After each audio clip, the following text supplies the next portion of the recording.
আমি প্রায় বলি, আমার মাঝে মাঝে কথা মনে হয়, এশার নামাজ, ফজরের নামাজ, এই নামাজগুলো না পড়ে পড়ে যারা বছরের পর বছর ঘুমায়, দিনের পর দিন ঘুমায় থাকে, ছেলেরা, যুবকেরা, মারা, পুরুষেরা, বাবারা, মুসলমান, যদি আল্লাহ তাআলা একজন ফেরেশতাকে একটাবারের জন্য বলতেন, ফেরেশতা এই নাফরমানকে শুধু একটা চটকনা দিয়া,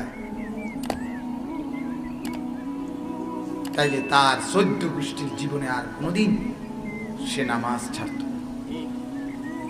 কিন্তু মালিক বড় দয়াবান, মালিক বড় দয়াবান। 10 ঘন্টা লাগাতার ঘুমাবার পরেও আল্লাহ দেখতেছে আমার নাফরমান বান্দা ফজরের নামাজ পড়ে নাই। 7:30 বাজে চোখ মেলতে চাইছে, 8টার সময় সকাল, চোখ মেলতে চাইতেছে। আল্লাহ তো দেখতেই আছে আমার নাফরমান আমার ফজরের সেজদা করে নাই, তবুও মালিক কি পরিমাণ দয়াবান, এত বড় নাফরমানির পরেও আল্লাহ চোখটা মেলে দেয়। আল্লাহ বলছে ঠিক আছে বান্দা, চোখ মেল, আবার দুনিয়ার সংসার করবি, কর, ঠিক আছে, আবার দুনিয়া সাজা, আবার দুনিয়া সাজা, যা তোকে আমি আবারও সুযোগ দিলাম, আবারও সুযোগ দিলাম। এভাবে প্রতিদিন মাওলা সুযোগ দেয় আর অপেক্ষা করে।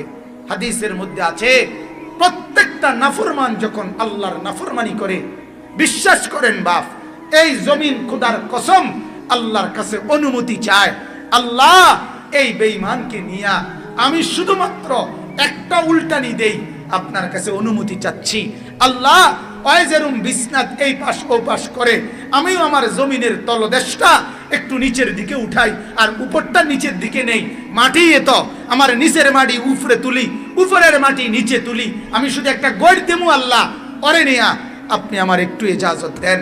আল্লাহর কসম বাপ রব্বুল আলামিন তখন বলে, না জমিন এমন করিস না, ও যে আমার হাতে বানানো বান্দা, ওর নাক আমি লাগাইছি, ওর চোখ আমি লাগাইছি, ওরে ঘুম আমি পাড়াইছি, ওর চোখ আমি বেলে দিয়েছি, রাত হয়েছে আমি ইন্তজাম করেছি, আমারই তো হাতে গড়া, দেখি না আমার বান্দা তওবা করে কিনা, ফিরে আসে কিনা, ফিরে আসে।